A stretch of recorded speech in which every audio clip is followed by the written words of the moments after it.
Okay, so my first question would be, how would you explain mentoring to like a peer or a friend or a relative who's never mentored a student before? My first one. So do I just dive right in? All right. So how would I explain mentoring to a colleague, a friend of mine, a family member who doesn't quite understand what mentoring is? So I would say a mentor can be someone where, you know, you go to and look for certain advice. If you need advice concerning anything in life, it doesn't have to just be educational. It could be like your wellness, you can have spiritual mentors, you can have fitness mentors, dietitians can be your mentors. It kind of just depends. So really in layman terms, someone who can be accountability buddy, someone who you can check in and just have touch points with concerning anything in life. I don't know, as a mentor, much as I want to be like, oh, we help them with school. As a mentor, it's more than that. We are guiding them and giving them tools for them to not only be successful in college, you know, because they're going to college, but to be successful in life in general. I would definitely say that's what it is to be a mentor. Sorry if I said a little too much. I try not to give a bunch of details, but there's more to it. The best way to explain mentoring is think of it on a personal level. You and a stranger are connecting for the first time, getting to know each other, learning about each other's lives. And again, the best part is, since y'all don't know anything about each other at first, it's really just opening up, sharing your story, putting the picture that you want to paint for them to really let them know who you are, what you're about, your goals, your achievement, your dreams, any obstacles that you may have faced, and really just taking the time to be vulnerable.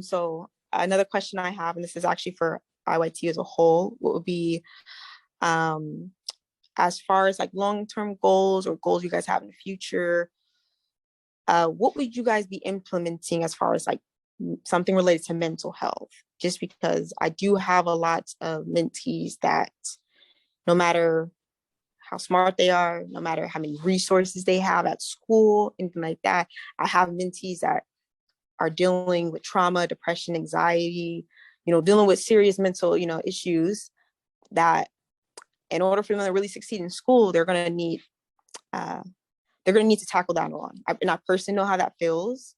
So I just want to know that like long-term, you know, or not long-term, but like in the future, is there anything that will be implemented to where that can like, you know, professionally be provided to the mentees?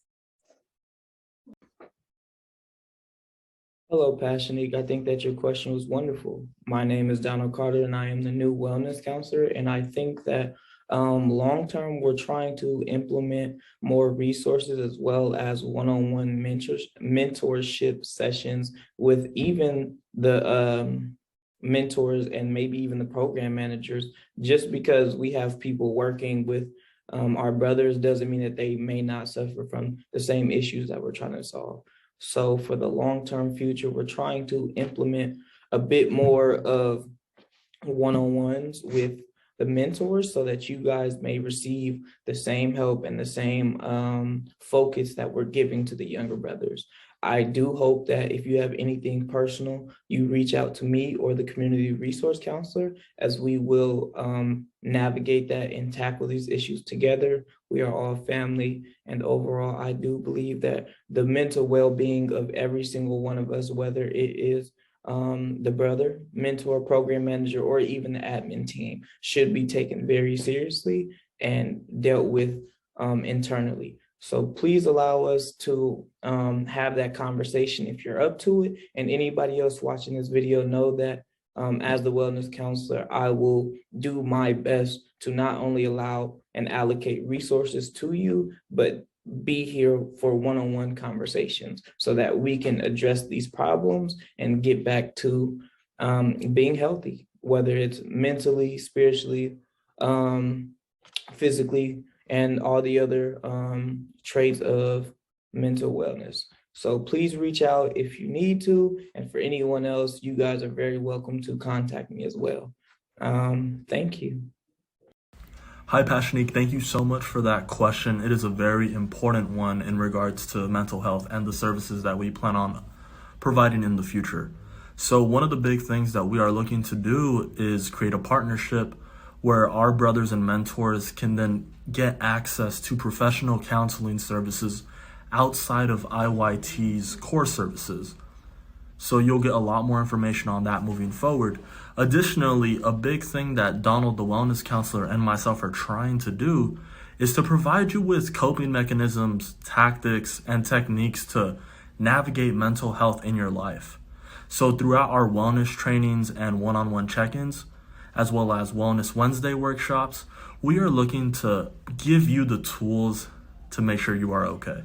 I hope that answers your question, and if you have any other questions, please feel free to email me, and I'll be more than happy to speak to it. IYT Brothers, what's up? This is Mike Casper, co-founder and COO. Shout out to Ms. Passionique for the question in regards to mental health and how IYT plans to help support our brothers. What I'll say is, in short, is we really want to double down on some of the initiatives that we've already started this year, coming off of, having students participate in distance learning. And some of those are like our wellness workshops on Wednesday that we have once a month, and our barbershop talks.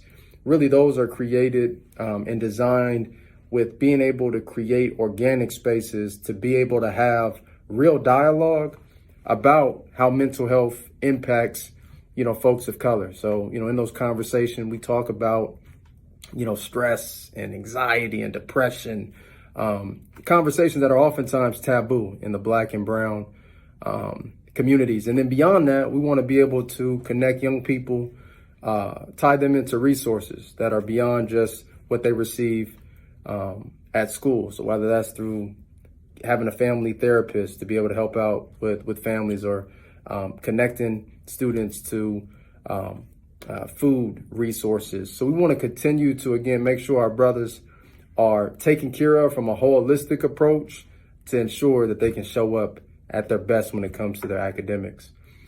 No, IYT Brothers, got much love for you all. Signing off, IYT, the Brotherhood. Peace.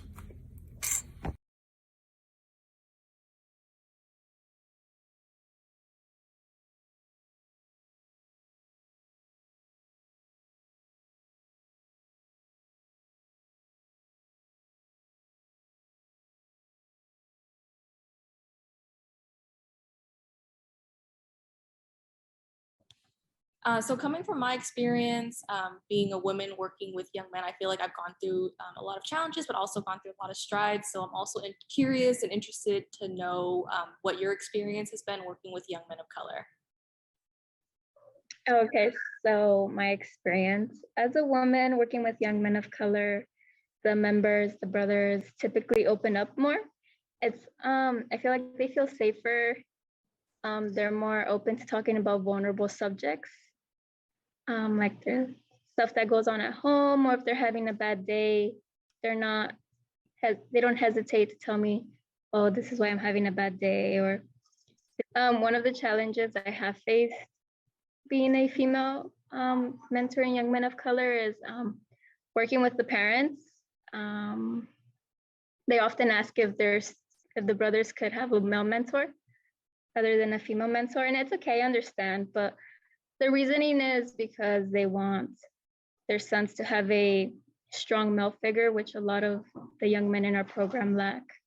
But for the most part, it's pretty good. I like it.